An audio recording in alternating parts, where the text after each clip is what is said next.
Let's go. Hello everyone, this is AJ and welcome back to the channel. So, Halloween Ends. Yes, so I sat down and watched Halloween Ends last night. I've done a review for it and I've done a lot of thinking and mulling over the film because the film didn't really work for me. And I came up with a far better ending for this movie in my head. I want to share that with you. Yeah, so let's talk about Halloween Ends.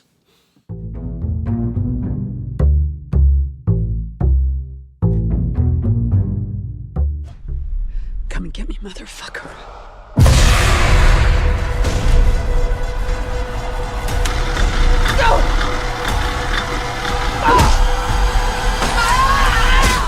Okay, yeah, so please don't watch this video if you haven't seen the film yet, because it's going to go into very much into spoiler territory, because I'm speaking about the themes within the film. I'm going to be speaking about the end of the film and what happens at the end, and then give you a different take on it that I think would have proved to be a better ending for this movie. But this is just my idea.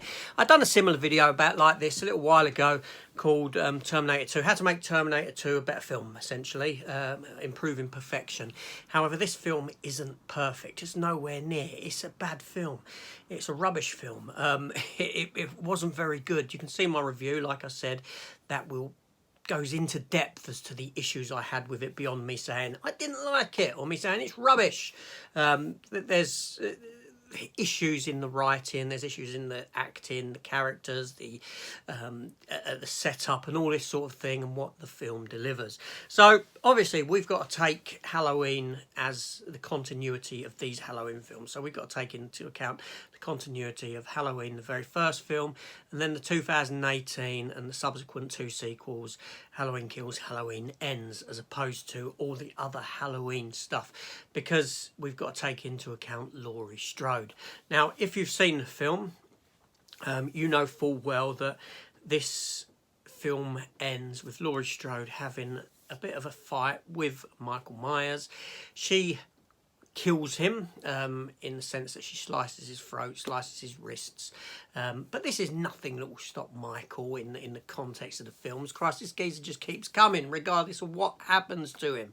She unmasks him, they tie him to the rooftop of their car, and you know, in this massive big procession, they go through the town with him tied to the rooftop. They take him to this junkyard that did form the basis of a story element within the film, and they throw him into the metal grinder, the big teeth thing and that chews him up, thus seeing to the end of Michael Myers. Now, the film itself, it plays heavily into the themes of the town folk, of the effect that Michael Myers has had on the town, the effect he still had even though he's been missing for 4 years, and it's been 4 years since the events of Halloween Kills. How the effects of those events have driven the townsfolk into a sort of a group madness, shall we say, where they see evil everywhere, because there is no closure to the whole thing. So this procession at the end gives closure to the town, so the entire town can move on. The film itself also plays into certain thematic elements of Laurie Strode and the cause and effect that she had on Michael Myers. The fact that if she hadn't been about, if she hadn't done the things that she had done, Michael would never have returned. So she kind of provoked the situation, so to speak. And this is what drove Michael to come back to the town, and in turn having other townsfolk be killed, mutilated, left disfigured, left in wheelchairs, unable to speak, and this sort of a thing.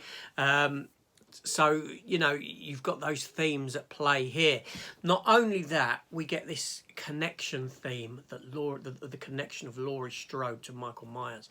Now, Michael Myers has been a big part of Laurie Strode's life. He has been in her life, even though he went missing for decades. He had a big impact on her life and directed her life in such a direction that she would never have gone if it wasn't for him and those events in the first Halloween film. So we've got to take this into account. So even though there is this hate connection between them, you have love and hate as two interconnected emotions that you can't have one without the other, and her drive to stop him and bring him down.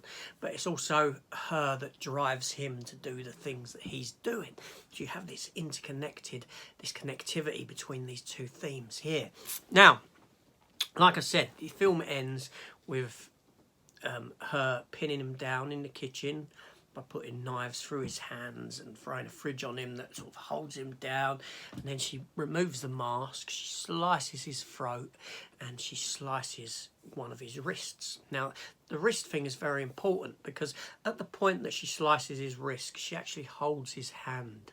She holds his hand as he's dying, and this is very thematically a strong scene in that this shows this connection that these two characters had. That even though she hates and you know him for what he's done and what he's put her through, and there's still this emotional bond that these two characters have. So we now get to the end of the film, and they've done this massive procession, all right, which is all fine, all good.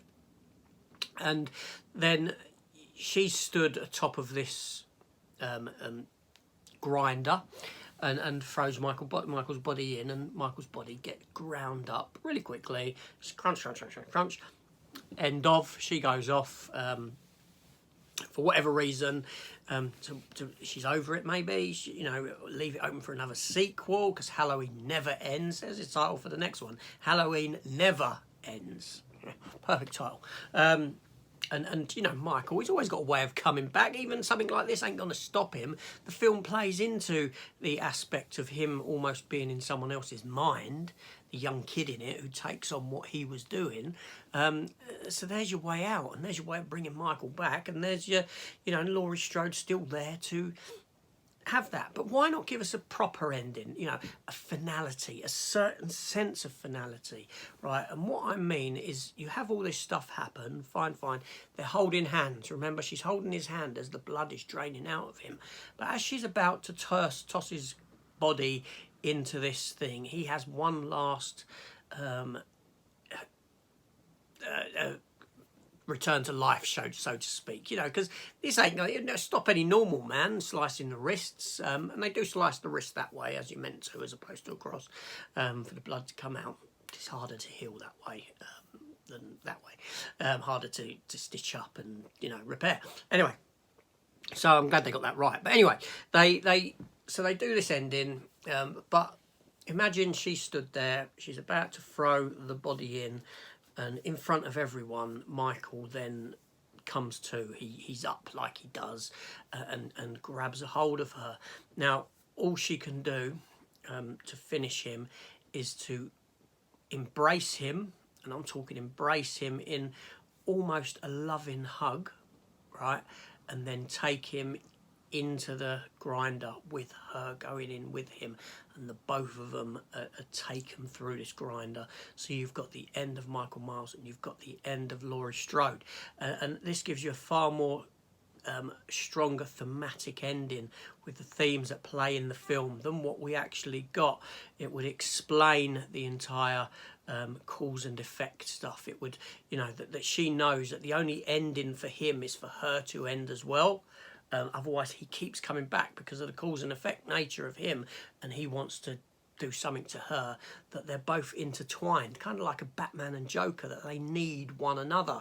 So the only way to stop his reign of terror is for her to go with him. So she's there, she's in this loving embrace, almost loving, because like I said, she held his hand at this point when she'd sliced the wrist, and almost, like I said, loving embrace, because love and hate being interconnected emotions, and she happily goes in with him. She happily sacrifices her own life, knowing that act will redeem her, will redeem the town. The town will be over this nightmare. The town and the townsfolk can be moved beyond this, and the reminder of them.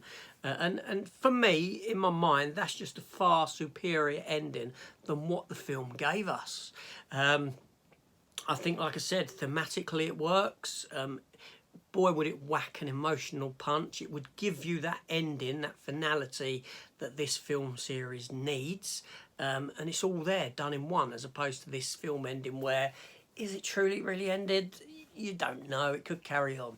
And this is the problem, is that brave writing like this is a thing of the past in films. It's very rare that you get it, that you get an ending to a film which is actually a shocker. And I'm not a fan of Halloween. I'm not a fan of the film series whatsoever. I'm not big on the Halloween films. I don't really particularly like the very first Halloween film. I like 2018.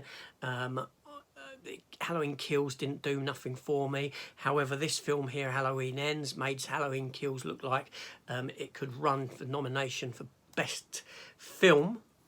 That's how bad Halloween Ends is.